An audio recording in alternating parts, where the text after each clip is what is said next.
자, 오늘 이 본문을 이렇게 보면은 우리가 특별히 예수님의 이 복음서를 이제 읽으면 예수님의 행적을 이제 더듬어 가게 되는데요. 이 성경을 읽을 때 그 성경의 그 사건 안으로 들어가 보는 게 참 도움이 됩니다. 이때 우리가 상상력이 좀 필요하죠. 예수님이 가브나움이라고는 동네에 들어가셨어요. 그리고 베드로의 장모를 만나고 또 열병에 들어있어요. 그를 치료해 주는 장면. 예수님은 이미 이제 소문이 많이 났습니다. 우리 지난주에 살펴보았던 것처럼 귀신을 쫓아내는 역사가 일어나고 이미 가르치시는 것들에 대한 그 권위가 나타나면서 많은 사람들이 이제 주목하고 예수의 소문이 널리 퍼졌습니다. 예수님의 그 권능이 어떠한가를 알았기 때문에 많은 병자들이 예수님에게로 찾아오고 있어요.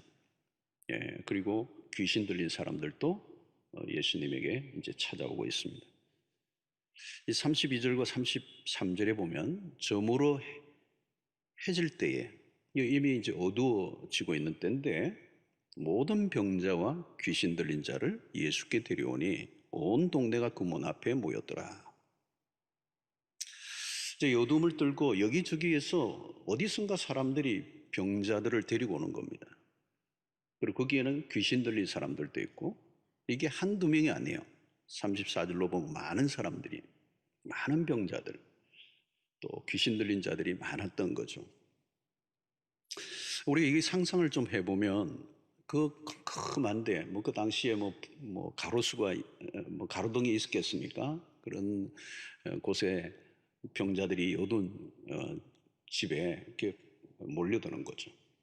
여기는 경증 환자도 있었을 것이고 중증 환자도 있을 것이고 환자들 가운데 이 병자들 가운데는 어린 아이들도 있고 나이 든 사람들도 있고 또 병자들만 많이 지금 우글거리고 있는 게 아니고 귀신 들린 사람들도 있어요. 이 병자들이 누워있는 곳곳에 불편한 야전 군 병원과 같은 이런 곳에 귀신 들린 사람들이 막 뛰어다니기도 하고 소리를 지르기도 하고 또 곳곳에서는 병자들이 신음 소리를 내고 끙끙 앓고 있는 상황입니다. 자, 여러분 이게 지금 무슨 모습을 지금 보여줍니까? 우리 성경에서 주님이 지금 접하고 있는 이 세상, 이 온전하지 않는 세상을 보여주는 겁니다. 깨어진, 죄로 인하여 깨어진 세상. 정말 그 어둠과 비극이 이렇게 뒤섞여 있는 그런 상황을 우리에게 보여줍니다. 틀림없이 이 본문의 이 장면은 행복과는 거리가 먼 참 불행한 비극적인 그런 현장이 아닐 수 없습니다. 특별히 이 가브나움이라는 동네는 큰 동네가 아닙니다. 작은 도시예요. 그런데도 많은 병자들이 뭐 멀리서 오지는 않았을 거예요. 그 동네에서 그 병자들이 그렇게 많았고 귀신 들린 자들이 몰려왔다는 것은 무엇을 의미할까요? 그것은 가브나움이라는 한 동네만의 문제가 아니고 이런 병자와 귀신 들린 자들의 모습은 죄로 인하여 고통하는 인류의 모습을 단면적으로 보여주고 있는 겁니다. 바울은 로마서 8장 22절에 피조물이 다 이제까지 함께 탄식하며, 이 피조물이라는 것은 인간을 포함한 이 피조의 눈에 새기는 모든 만물의 모든 들 짐승들까지 식물에 이르기까지 인간을 포함한 모든 만물 피조물이 다 이제까지 함께 탄식한다는 것. 그리고 함께 고통을 겪고 있는 것을 우리가 안다. 사실 보면 이 세상의 전체가 피조물이 탄식하고 있는 겁니다. 그리고 고통하고 있는 거예요. 지금 이 병자들, 귀신 들린 자들도 마찬가지예요. 죄로 인하여 망가진 이 세상의 모습이에요. 겉으로는 이 세상이 멋져 보이고, 어떤 때는 휘황찬란하고, 번쩍번쩍하고, 문명이 고도로 발전해서 큰 문제가 없어 보이지만, 우리가 조금만 더 들어가 보면 세상은 만성적인 고통과 비극을 안고 있는 것입니다.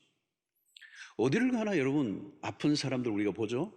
아마 여기에 계신 분들도 아픈 분들이 있을지도 모르겠어요. 나도 병에 입원해 본 적도 있을 것입니다. 우리 대한민국에도 크고 작은 병원들이 얼마나 많습니까? 항상 환자들이 북적거려요. 불치병도 많고 난치병도 많고, 아이들도 원인을 알 수 없는 병을 앓기도 하고, 또 사건 사고로 인하여 다치고 죽는 사람들이 또 얼마나 많습니까? 우리 한국은 보면 사건 사고로 죽는 사람이 참 많아요. 여러분, 어떤 사람이 통계를 내는데 그런 얘기를 해요.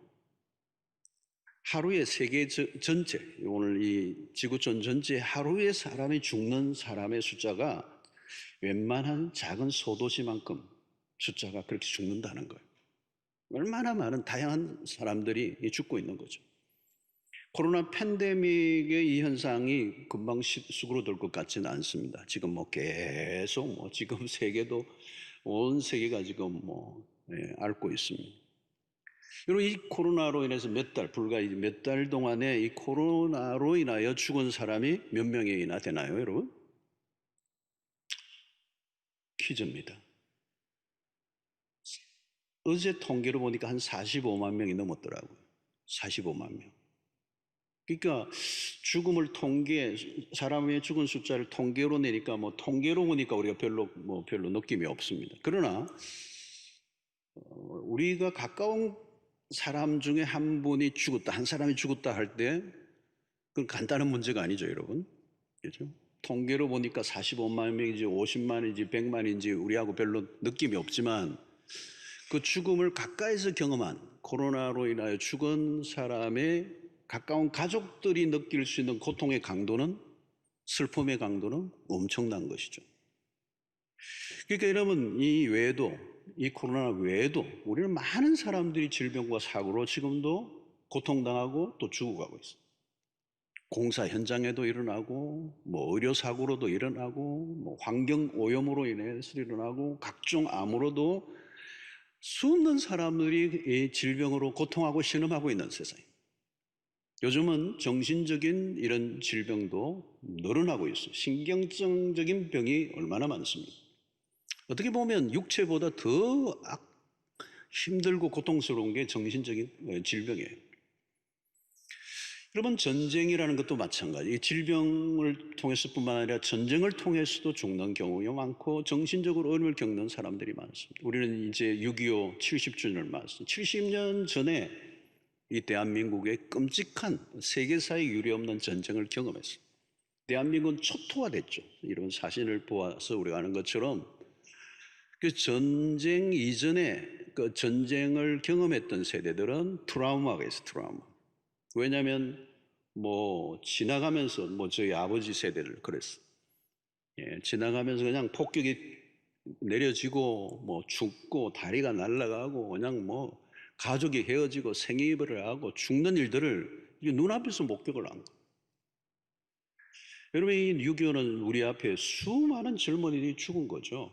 세계 많은 나라들이 우리 한국에 와서 목숨을 빼앗겼습니다. 제가 호주에서 목회할 때도 그 가까운 이 콩코드 호스피탈이 있었는데요. 그게 이제 제일 위층에 보면 한국전에 참여했던 호주, 이제 그때는 젊은이였는데 지금은 완전히 노인이 되신 분들. 부상을 당했는데 일평생 그분들은 이제 부상자로 이제 그 병원에서 이제 생애를 마감하는 거예요. 그 얼마 남지 않은 이제 그분들을 저희들이 가서 이제 위로도 하고 그렇게 시간을 보낸 적이 있는데요. 그 전쟁의 이제 상처들이죠, 상처. 그게 대한민국에서 일어났던 전쟁인데 온 세계 젊은이들 안에 여전히 그게 이제 겪고 있는 것이죠. 여러분, 지금도 세상은 분쟁과 소요, 또 전염병, 난치병, 이 죽음의 행렬은 계속되고 있습니다. 인류 역사에 여러분 전쟁도 그렇습니다. 쉬지 않고 일어났어요. 사실 불과 여러분 2차 세계대전, 1차, 2차 세계대전, 2차 세계대전이 1945년에 종전을 하는, 뭐 불과 오래되지 않았죠, 사실은. 유대인들을 죽이는 홀로코스트, 또 세르비아, 크로아티아와 같은 데서 일어난 인공청소, 내전들이 일어나면서 막 그 민족 간의 갈등에 인해서 숱한 사람들을 그냥 죽여버리는 일들이 일어났어요. 그 외에도 여러분 기근으로 최소한의 생존이 보장되지 않아서 죽고 있는 사람들이 지금도 여전히 지구촌에 있습니다. 아시아권도 아프리카도 맞아. 아프리카 같은 데는 에이즈로 죽는 사람들도 헤아릴 수 없어요. 오죽하면 빌 게이츠가 이 에이즈 퇴치를 위해서 자신의 삶의 펀드를 어마어마하게 기부한 것도 이 많은 사람들이 이 죽음으로, 이 질병으로, 전염병으로 죽어가고 있는 거예요. 자, 오늘 열갈 수 없을 정도로 많은 고통이 이 인류를 짓누르고 있는 것입니다. 그리고 우리 세상에서 일어나는 모습을 한마디로 표현하면 뭘까요? 자세히 들여다보면 소망이 없다라고 하는 것입니다. 이런 고통하는 세상에서 인간이 할 수 있는 게 있는가? 또 이런 문제를 경감시키고 약화시킬 수 있고 그것을 없앨 수 있는 능력이 인간에게 있는가? 없다는 거예요. 통증 완화를 위한 진통제는 개발할 수 있을지 모르지만 그 고통 자체를 없앨 수 있는 능력이 인간에게는 없어요. 그래서 오늘 이 세상은 신음하고 있는 것이죠. 예수님이 처음 이 목격한 공생에 목격하고 있는 이 장면은 신음하고 있는 세상, 고통으로 가득한 세상. 그래서 주님이 공생을 시작하면서 처음 마주한 세상을 조금 우리에게 보여주고 있는 겁니다. 자, 여기서 우리는 먼저 발견하는 것은 주님은 고통하는 이 백성들에게로 세상에 다가오셨다는 겁니다. 주님은 인생들이 겪는 삶의 복잡한 문제를 외면하지 않으셨습니다. 히브리서 4장 15절에 보면 우리에게 있는 대제사장은 우리의 연약함을 동정하지 못하실 리가 아니요 모든 일에 우리와 똑같이 시험을 받으시니로되 죄는 없으시니라. 이제 우리의 연약함을 동정하시는 분이시다. 여기 동정이라는 이 단어는 단순히 감정적으로 공감한다 이런 정도가 아니고 주님이 몸소 그 고통을 경험하신 것과 똑같은 느낌으로 그 주님이 그 고통을 느끼심으로 경험하심으로 우리와 똑같은 느낌으로 우리를 동정하신다는 얘기입니다. 누군가 내가 고통을 당할 때 나와 같은 아픔을 느껴줄 수 있는 사람이 있는가? 예, 불가능합니다. 우리가 힘들어하는 것 중에 하나는 무엇인가 하면 내가 아프고 힘들 때 나의 고통을 진정으로 이해해 주는 사람이 없을 때. 여러분, 세상은 타인의 고통에 관심을 기울여 주기에는 자신이 겪고 있는 고통의 무게가 너무 커요. 마음을 같이 해주고 싶기는 하지만 현실적으로는 쉽지 않다는 거예요.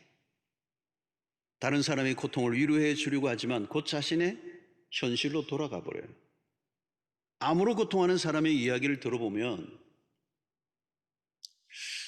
누군가 찾아와 주는 것만 해도 참 그렇게 고맙더라는 거예요. 그러나 늘 곁에 함께 있어줄 사람은 없어요. 가족관계라도 마찬가지입니다. 한계가 있습니다. 요즘은 여러분 연세 드신 어른들도 부모님들도 이 요양원에 다 보내드려요. 어떻게 할 수가 없는 상황. 요양원에 가셔요. 몸이 약해지고 병들어 누워 있으면 사람들은 상처를 입기가 쉽습니다. 그 누구도 나의 고통에 진정한 위로를 줄 수 없기 때문에 그렇습니다.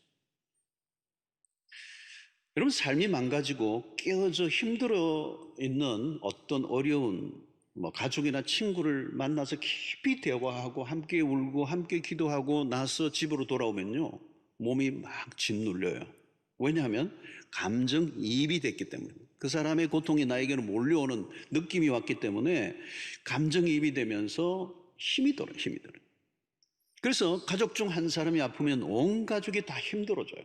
그리고 그 병이 지속되면 모두가 다 지쳐버립니다. 그래서 병자를 돌봐주고자 하지만 늘 함께 있을 수가 없는 것입니다. 결국은 병자는 홀로 남게 됩니다. 홀로 남아요. 나중엔 결국은 그때 밀려오는 외로움은 큰 것입니다. 그래서 병에 걸리는 순간 사람들은 뭘 느끼느냐면 소외를 느낍니다. 소외. 누구도 나의 고통 안으로 들어올 수 없다는 것을 인식할 때 찾아오는 소외예요.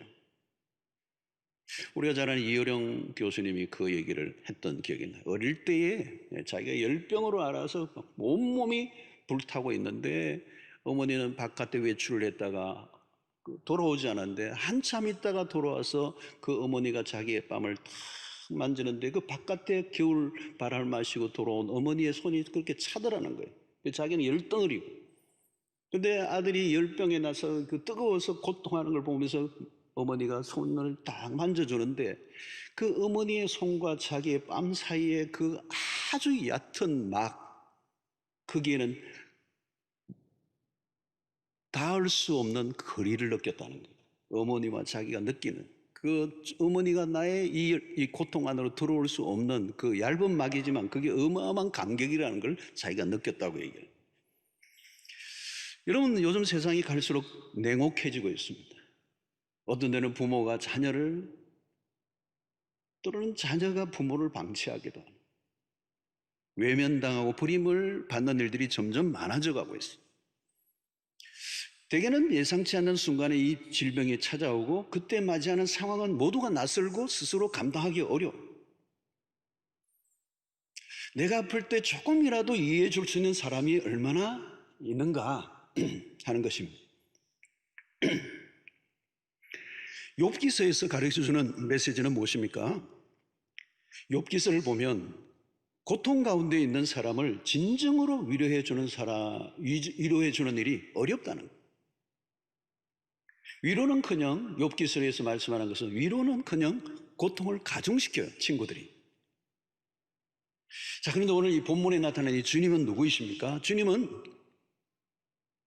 창조주로서 거룩하신 분으로 어떤 공간에 하늘 보좌에 계신 분이 아니라 고통이 많은 이 세상의 한가운데 찾아오십니다. 그리고 우리 고통을 외면하지 아니하십니다. 주님은 다가오는 병자들을 따뜻하게 환대해 주시고 그들을 거절하지 아니하시고 다 치유해 주고 계시는 모습을 보여줍니다. 주님은 인간이 겪고 있는 고통과 거리를 두신 분이 아니에요. 그래서 기독교는 고통에 대해서 하나님이신 분이 직접 고통을 겪으실 뿐만 아니라 십자가를 통하여 그 고통에 들어오시고 인간의 고통을 충분히 이해하시고 또 고통과 함께 하시고 고통을 위로해 주시는 주님이시라는 거예요. 34절을 보면 예수께서 각종 병이 든 많은 사람을 고치시며, 이 많은 사람을 고치셔, 그런 많은 귀신을 내쫓으셨다. 육체를 가지신 주님으로서 밀려드는 병자들과 귀신 들린 자들을 계속 대하는 일이 쉬운 일은 아니었을 것입니다. 그러나 주님은 병들고 고통하는 자들을 끝끝내 품어주십니다. 주님은 사람들의 필요에 민감하게 다가가셨다는 겁니다. 주님은 인간의 필요를 아십니다. 오늘 이 본문에 본 시몬의 장모를 치료하시는 장면이 나오는데요, 주님은 시몬의 장모에게 손을 내밀어 일으키시는 장면을 보여줘요. 굉장히 따뜻한 모습이죠. 그냥 말씀으로 일으키실 수도 있는데 손을 내밀어 일으켜 주시는 그 주님의 모습. 주님은 당신에게 도움의 손을 내미는 자를 외면하지 아니하시는 거예요. 그리고 감정적으로 동정만 하시는 분이 아니라 친히 도우실 수 있는 능력을 가지고 계시는 거예요. 병자들을 고치시고 귀신을 몰아내신 사건은 무엇을 의미합니까? 주님이 그리스도는 하나님이시라는 사실. 그분은 땅과 하늘의 모든 권세를 가지고 계시고 만물이 그 앞에 복종하게 하셨어요. 사람이 병에 든다는 것은 병의 지배를 받는 거, 병을 못 이기니까 병에 내가 지배를 당하는 거예요. 자신의 힘으로 이겨낼 수가 없는 것이죠. 귀신의 지배를 받는다던 건 뭡니까? 귀신이 나보다 더 큰 힘을 가지고 나를 지배하니까 내가 그 귀신이 돌려 있는 거죠. 인간은 연약한 존재입니다. 오늘 인류가 겪는 고난을 거슬러 올라가면 이게 어디에서부터 출발되는 것입니까? 바로 에덴에서부터 출발되는 거예요. 하나님에게 반역한 인간에게 주어진 형벌. 죄를 지은 이후 인간은 환경의 지배를 당하게 되어 있습니다. 온 땅을 다스리고 정복해야 할 인간이 죄를 지음으로 세상의 지배, 환경의 지배를 받게 됩니다. 오늘도 마찬가지예요. 여러분, 아무리 대단한 기술과 문명이 발달해도 해결하지 못하는 문제는 더 많고요. 또 계속 그 문제는 늘어나요.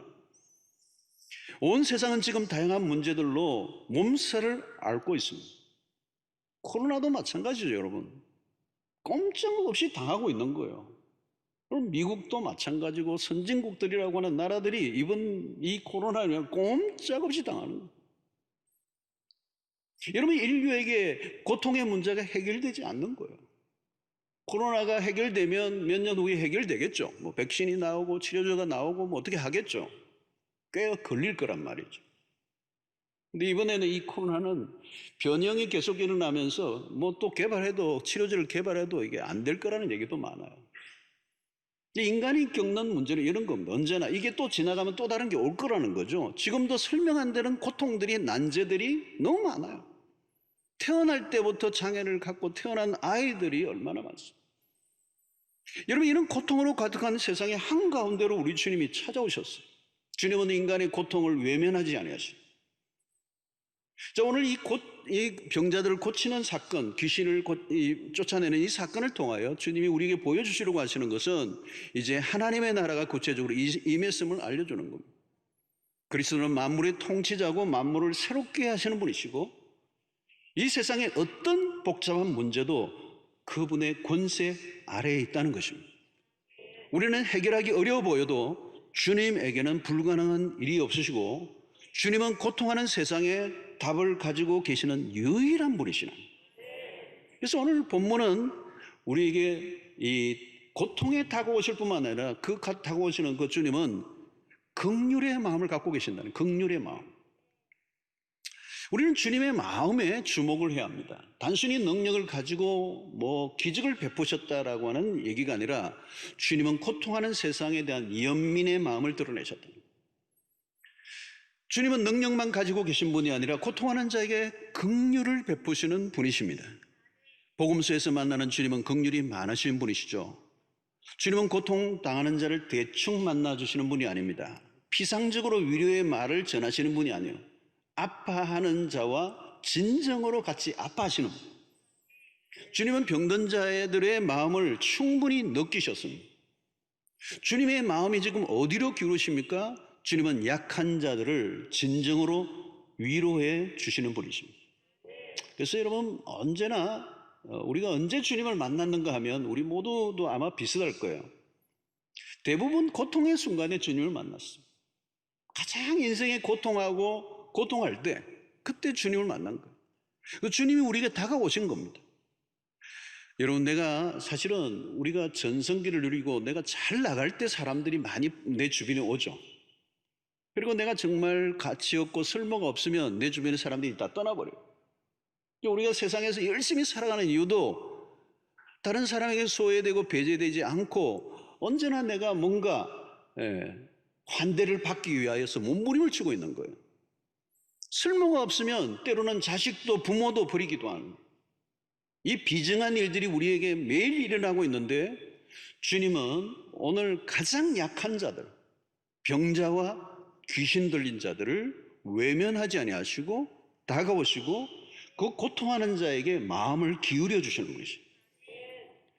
32절을 보면 여러분, 저물어 해질 때에 모든 병자와 귀신 들린 자를 예수께 데려오니, 여기 저물어 해질 때라고 했어요. 32절은 그리고 33절, 34절에 그 많은 병자와 귀신 들린 자들을 고쳐주시는 작업이 일어나는데 아마 그게 이제 밤 늦은 시간까지 진행됐을 거예요. 그리고 35절을 보면 무슨 말씀이 나오느냐. 새벽 아직도 밝기 전에 예수께서 일어나 나가 한적한 곳으로 가사 거기서 기도하시더니. 그러니까 예수님의 지금 동선이 지금 보이죠. 빈틈없는 스케줄이에요. 아침부터 저녁 밤 늦은 시간까지 경무에 시달리고 병자를 돌보시고 귀신을 쫓아내고. 여러분, 귀신 쫓아내는 게 이게 보통 이게 작은 작업이 아닙니다. 병자를 고치는 일들도 이게 그냥 일이 아니에요. 그 병자의 갖고 있는 모든 애환과 절망과 고통을 내가 끌어안는 거죠. 그죠? 여러분, 이 치유 사역을 할 때 그냥 병자들을 기도할 때 그냥 기도하는 게 아니에요. 진액을 쏟는 겁니다. 그 예수님이 지금 밤새 그 일을 하시고 새벽에 또 일어나셔서 또 기도하시는 모습을 보여줍니다. 이 짧은 본문이지만 예수님의 동선을 보면 하루에 일과가 다 들어와요. 쉴 새 없이 사람들이 몰려와. 이 소문이 나기 시작하니까 쉴 새 없이 사람들이 몰려오고 돌봐야 되고 기도해 줘야 되고 치유해야 되고 귀신을 쫓아내는 일을 하고 있는 것입니다. 이런 많은 사람들을 대하다 보면요, 직업병이라는 게 생겨요. 이 목회자도 사람을 많이 계속 만나다 보면 자칫하면 내 안에 깊은 심정을 가지고 만나지 못할 때가 있어요. 그죠? 그분은 정말 안타까워서 개인의 고통과 아픔의 문제를 가지고 왔는데 나는 많은 사람을 만나니까 그냥 형식적으로 만나고 기도해주고 보낼 수도 있어요. 아무리 귀한 일이라도 계속 하다 보면요, 그게 초심을 잃어버릴 수가 있고요, 내가 피곤하면 만사가 귀찮아지는 거죠. 병문안도 가다 보면 계속 하다 보면 그 병자의 입장에서는 정말 절실하게 지금 기다리고 있는데 그냥 의례적이고 건조한 대화를 하다가 돌아올 수도 있단 말이에요. 여러분, 그러나 주님은 오늘 여기에서 그게 아니에요. 다가오는 그 주님은 그들의 고통의 깊이를 충분히 알고 계세요. 주님은 그런 이 고통하는 세상의 사람들을 내버려 두지 아니하시고 그들을 만나주시고 그들을 안아주시고 품어주시고 환대해 주시고 손을 내밀어 주시고 일으켜 세워주시고, 고통하는 세상에서 그 고통하는 세상을 그대로 내버려 두셨다면 살아낼 힘이 없는 사람들을 주님이 건져주신 거예요. 지금도 여러분, 요즘 제가 이렇게 많은 얘기들을 들어보면 코로나 이후에 우리 삶의 질이 떨어지고요, 힘들어하고 뭐 파산을 겪고 뭐 가게 문을 닫기도 하고 실업하고 뭐 취업이 안 되고, 그리고 또 바깥에 활동도 잘 못하고 마스크 쓰고 사람을 두려워하고 그냥 집거하고 방콕하고 집콕하고. 그래서 요즘 어디 뭐 갈 수도 없고 여행도 못 가고 그래서 차박하고 뭐 희한한 단어들이 막 나오더라고요. 그러니까 우울해지는 거, 우울해지는 거. 정신병이 막 드러나고요. 그리고 삶이 막 쪼여오니까 버텨내지를 못하고 스스로 삶을 끝내버리는 사람들이 많아요. 예.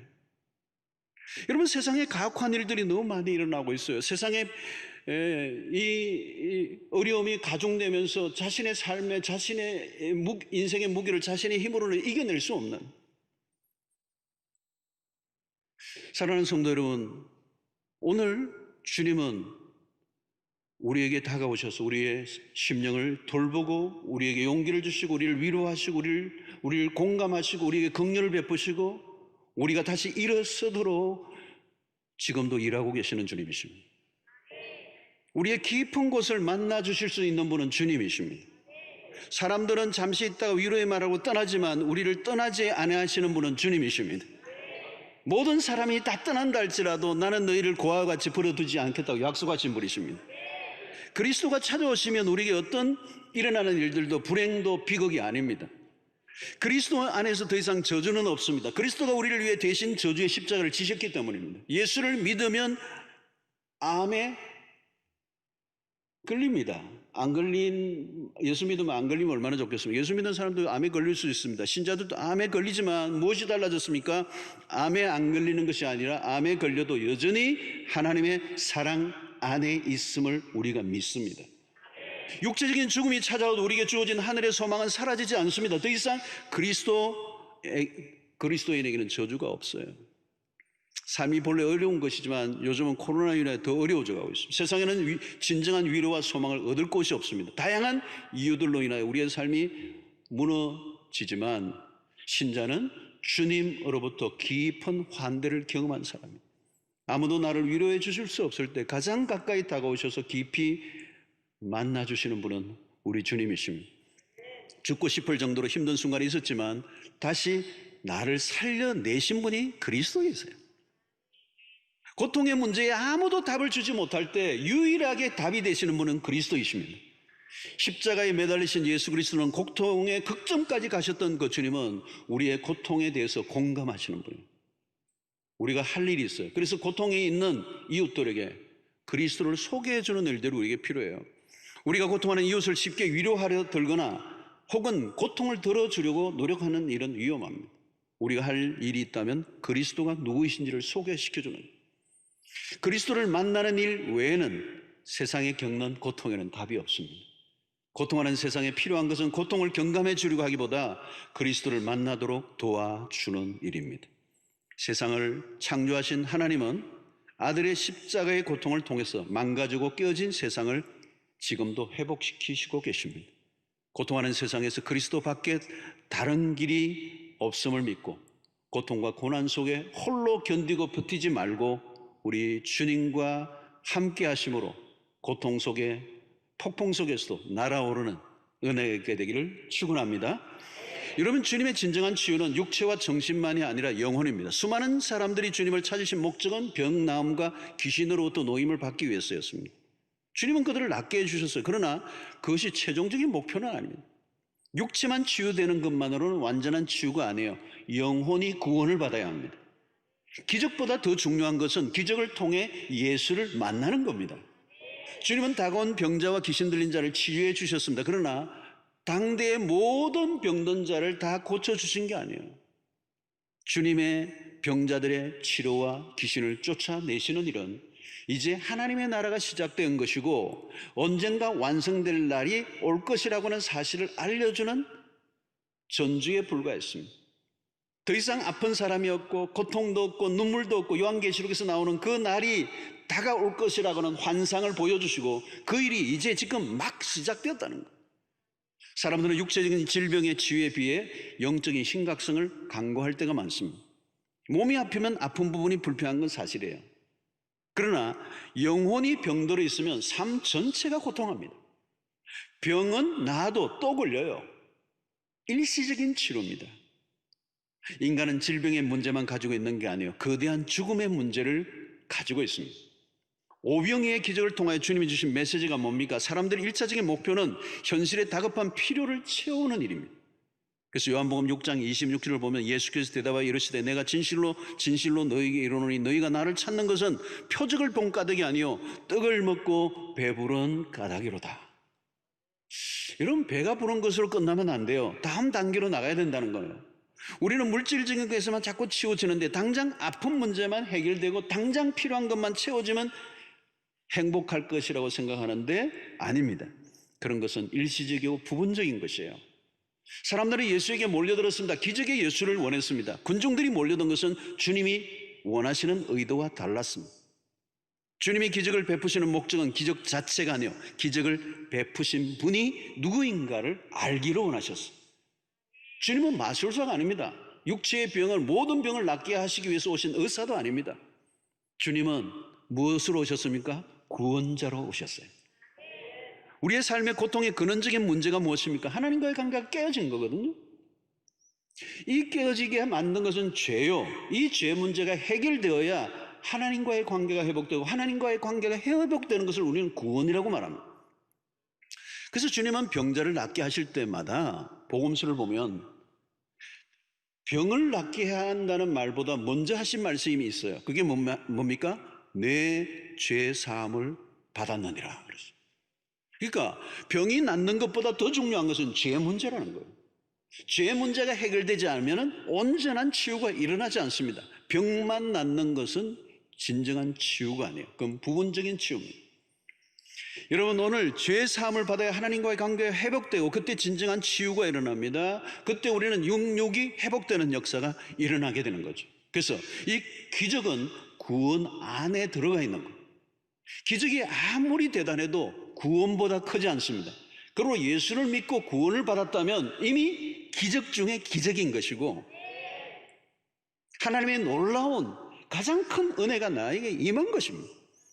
영적 치유를 받으면 육체적인 질병이 치유되지 않아도 그 육체적인 질병을 이겨낼 수가 있습니다. 영적인 치유가 일어나면 육체적인 질병은 더 이상 저주도 아니고 불행도 아니에요. 이 존 파이버 목사님이 지은 암을 낭비하지 마세요, 아주 작은 책인데 너무 좋은 책이에요. 여러분 한번 읽어보세요. 암 환자 아니라도 누구라도 한번 읽어보세요.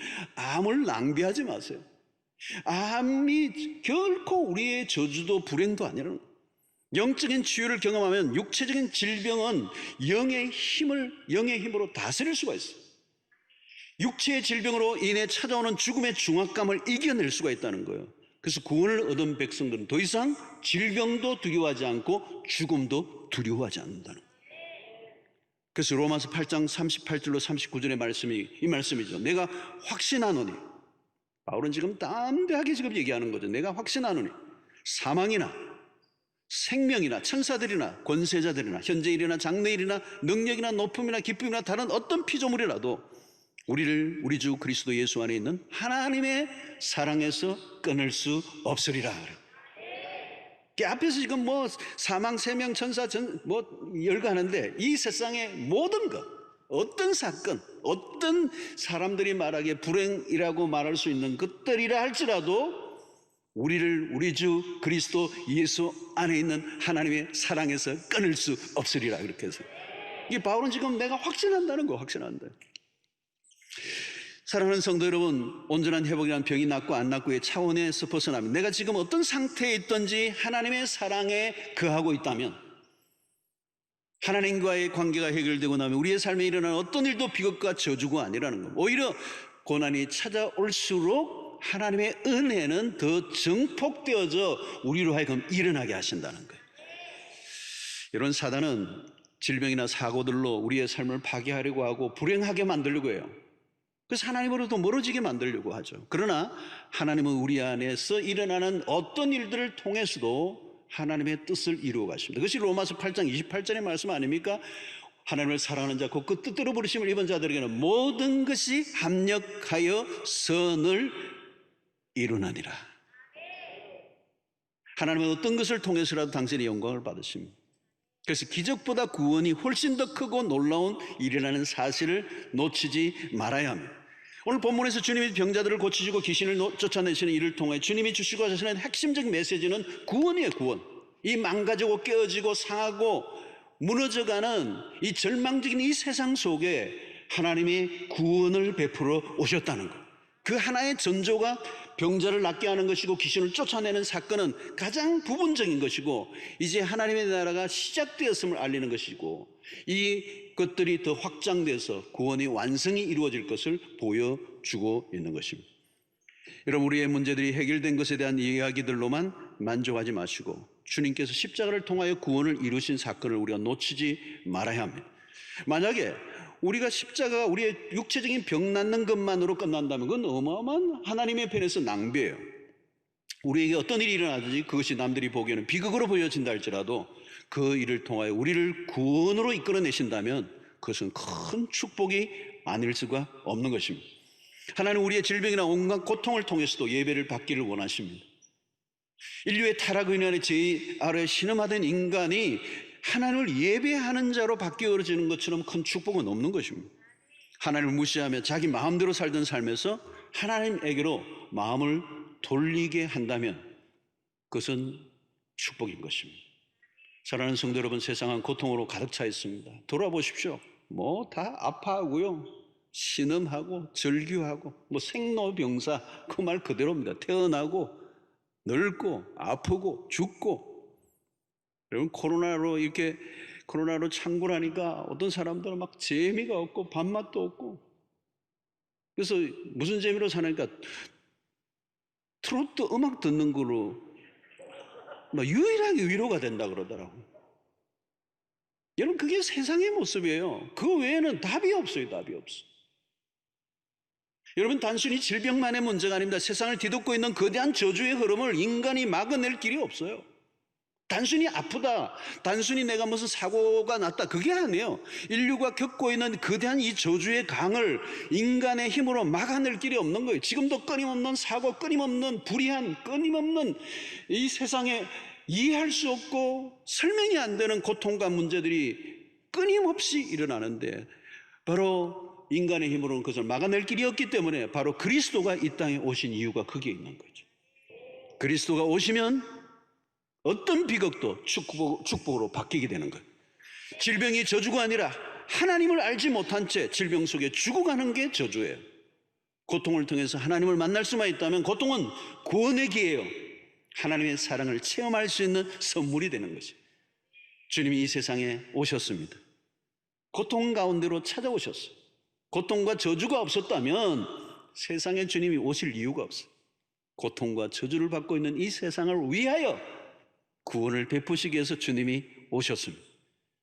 어쩌면 여러분, 어떤 분 가운데는 아직도 건강하고 나는 한 번도 아파본 적도 없고 막 고통해 본 적도 없고 실패해 본 적도 없고 모든 게 잘 돌아가는 환경 속에 살아오신 분이 있습니까? 거의 막 천당이 아니라 999당 같은 곳에 살았던 분이 계십니다. 아마 그런 분이 있다면 아직 주님을 만날 때가 안 됐는지도 몰라요. 그러나 여러분, 질병과 죽음의 문제는 누구에게나 찾아와요. 누가복음 15장에 보면 탕자가 아버지의 유산을 받아 돈 뭉치를 들고 나가는 동안에는요, 아버지 생각나지 않았어요. 근데 나중에 다 말아먹고 줄여 죽는구나 이 경지에 이르자 아버지가 생각이 나요. 여러분, 신앙이란 추상적이지 않아요. 매우 실존적인 것입니다. 매일매일 우리의 삶에 다가오는 이 고통의 문제, 예외가 없어요. 때로는 우리를 신음하게 하고 절망하게 하는 이 고통의 문제 앞에 설 때, 그 고통의 순간에 이 고통에 가득 찬 세상에 다가오시는 그 주님을 만나는, 내가 가장 힘들고 어려울 때 그 주님은 우리에게 다가오셔서 우리를 구원의 길로 이끌어 주시고 그 저주와 비극에서, 불행에서 건져내시는, 우리를 긍휼히 여기시는 주님을 만나는 은혜를 누리게 되는 것. 사랑하는 성도 여러분, 고통에 대한 완전한 답은 이 세상에 없습니다. 그리스도만이 인류가 겪고 있는 고통의 유일한 답이 되시고 소망이 되십니다. 주님이 찾아오시면 그 고통을 넘어서게 하십니다. 비극과 저주를 넘어 구원의 빛을 보게 하십니다. 아무리 세상적으로 어둡고 암울해도 우리의 삶에 그리스도가 찾아오시면 소망으로 바뀌게 될 줄로 믿습니다. 그리스도가 찾아오시면 회복이 일어납니다. 오늘 이 본문은 짧은 본문이지만 이 병들고 귀신 들린 자 가버나움에 이 신음과 고통으로 가득한 이 동네에 주님이 찾아오셨다는 사실, 그리고 그들에게 다가가셨다는 사실, 그리고 그들에게 손을 내밀어 그들을 이렇게 세워주셨다는 사실, 이제 하나님의 나라가 시작이 된 것입니다. 여러분들의 삶에도 그 주님이 찾아오셔서 답이 없는 세상에 예수 그리스도만이 유일한 답이 되시고 고통과 저주를 뛰어넘어 구원을 베푸시는 하나님을 만나시고 일어나시고 승리하시는 여러분 되시고, 이 승리의 주님을 이 고통에 시달려 답이 없는 세상의 사람들에게 이 예수 그리스도의 복음, 부활의 예수를 소개하는 여러분들 되시기를 주의 이름으로 축원합니다.